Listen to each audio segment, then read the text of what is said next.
Salut, cette année j'ai résumé plein de livres sur ma chaîne et j'avais envie de te donner un conseil sur comment appliquer au mieux les conseils que tu vas pouvoir trouver dans les livres de développement personnel. Souvent on va te vendre des livres en te vantant plein de mérites. Le problème c'est que tu peux, et c'est le problème du développement personnel, c'est que tu risques de sombrer dans une espèce de spirale de perfectionnisme, de tout le temps essayer de trouver des solutions, de trouver des nouveaux problèmes. Et en fait les marketeurs de développement personnel, ils vont avoir tendance à te montrer que tu as beaucoup de problèmes. Donc l'idée ici, c'est comment je fais pour déjà choisir un bouquin. Tu en prends un et tu le choisis parmi, moi j'ai fait plein de résumés dans la playlist les livres pour booster ta carrière, mais peut-être que tu as un livre préféré. La question que j'ai envie de te poser, c'est est-ce que tu as vraiment poncé les conseils de ce livre? Est-ce que vraiment tu as tout appliqué? Ou alors est-ce que c'est juste au stade de ton raisonnement, de la théorie, et que tu dis non mais je sais comment ça marche, j'ai bien compris tout ce que j'ai lu, et je le ferai demain, je le ferai la semaine prochaine, je le ferai dans un mois. Parce qu'en fait c'est souvent le cas, la théorie elle est facile à comprendre, elle est parfois même évidente. Quand il y a plein de livres de développement personnel, tu les lis et tu vas dire mais ça c'est évident. Mais il y a plein de choses qu'on n'applique pas, ce qui est difficile c'est de mettre en place les choses. Et du coup moi j'avais envie de te repartager la tactique de Benjamin Franklin, parce que c'est d'abord quelque chose qui ne développe pas de technologie particulière.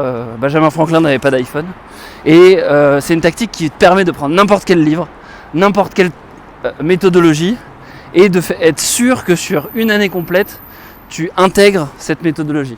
Et si on prend par exemple l'exemple du livre que j'ai résumé hier, c'était les arts martiaux appliqués aux affaires. Il y a 8 valeurs, 8 chapitres, 8 choses à travailler, et chacune de ces choses elle est hyper importante. L'objectif ça va être de répartir ces choses tout au long de l'année. Donc si je reprends les chapitres, on avait l'art du timing, l'art de la concentration, l'art de la vigilance, l'art de l'intuition, l'art, donc là on est à 4, il y avait l'esprit offensif, la compétition, le courage et l'esprit d'équipe. Donc toutes ces valeurs-là, quelque part, elles sont un peu indépendantes, elles sont liées les unes aux autres, mais ce que tu vas faire, c'est que tu vas les mettre sur un tableau, et face à ces valeurs-là, tu vas définir des jours. Donc tu prends un tableau Excel, tu mets tes 8 valeurs, et tu vas définir des colonnes avec lundi, mardi, mercredi, jeudi, vendredi, samedi. Et du coup, comme tu as 8 valeurs, sur chaque semaine, tu vas dédier une valeur à une semaine. Et ce qui est intéressant, c'est que du coup, comme tu en as 8, ça va te faire 2 mois. Et du coup, tu vas pouvoir répéter le cycle 6 fois dans l'année. Et dédier un an complet à un livre, et quelque part, il n'y a pas mieux pour être sûr d'appliquer toutes les facettes du livre. Donc, tu choisis ton livre préféré, tu choisis celui qui résonne le plus avec toi.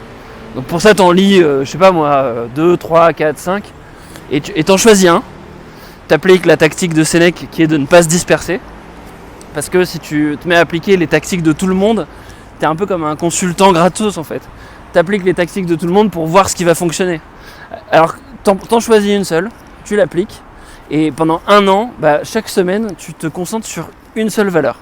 Et dans ton fichier Excel ou sur ton papier, ce que tu vas faire, c'est quand tu arrives à appliquer quand tu te dis ouais c'est bon, cette semaine j'ai réussi vraiment à mettre en place toutes les méthodologies du timing, ou aujourd'hui j'ai réussi à bien gérer le timing par rapport à ce que je dois faire, par rapport à mon projet, j'ai réussi à être à l'heure, j'ai réussi à être là au bon moment, là où on m'attendait.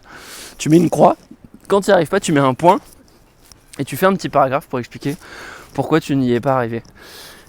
Tu fais ça pendant une semaine, et la semaine suivante, tu passes à la valeur suivante. Donc après le timing, c'est la concentration.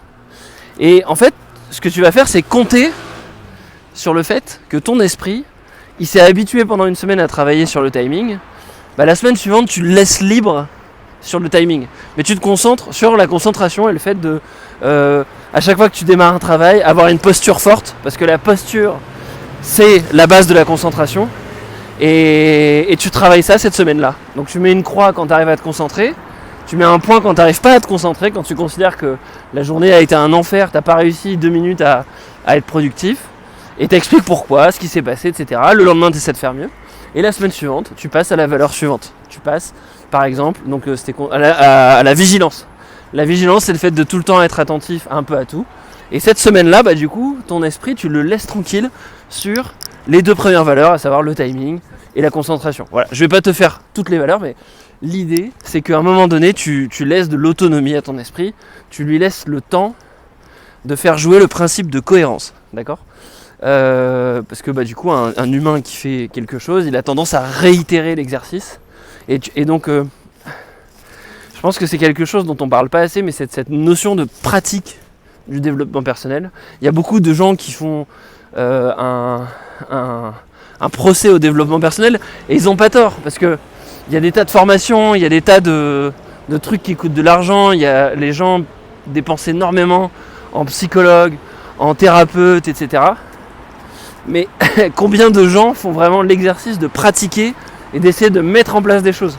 Donc, choisis un bouquin, celui qui te paraît le plus intéressant par rapport à ta problématique, et mets les choses en place. Essaye pendant une semaine. Et si ça te saoule, t'arrives pas, c'est pas grave, t'essaieras une autre méthode, mais au moins t'auras essayé, au moins je pense sur un cycle, tu vois. Au pire, tu le fais même pas toute l'année, tu le fais juste pendant 2 mois. Et tu peux pas être moins bon que si tu n'avais pas essayé de faire cette tactique. Tu peux pas désapprendre des choses.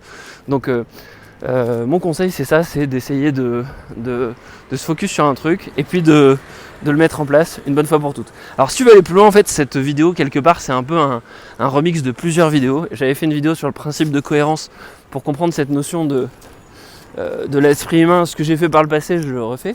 Donc ça, c'est un peu issu des biais psychologiques qu'on étudie dans le livre Influence et Manipulation. Il y a une vidéo que j'ai fait le 4 janvier, il y a presque 1 an maintenant, sur les méthodes de productivité de Benjamin Franklin. Et donc là, je t'en ai présenté une qui me semble extrêmement intéressante pour du coup appliquer n'importe quel livre de développement personnel. Et voilà, et puis la vidéo d'hier sur les arts martiaux appliqués aux affaires, qui est un super livre et que je pense moi je vais appliquer l'année prochaine. Voilà, du coup j'espère que ça t'a plu, n'hésite pas à me dire ce que t'en penses en commentaire. Désolé pour le son, mais j'avais envie de faire une vidéo un peu spontanée, donc je te dis à la prochaine, ciao ciao.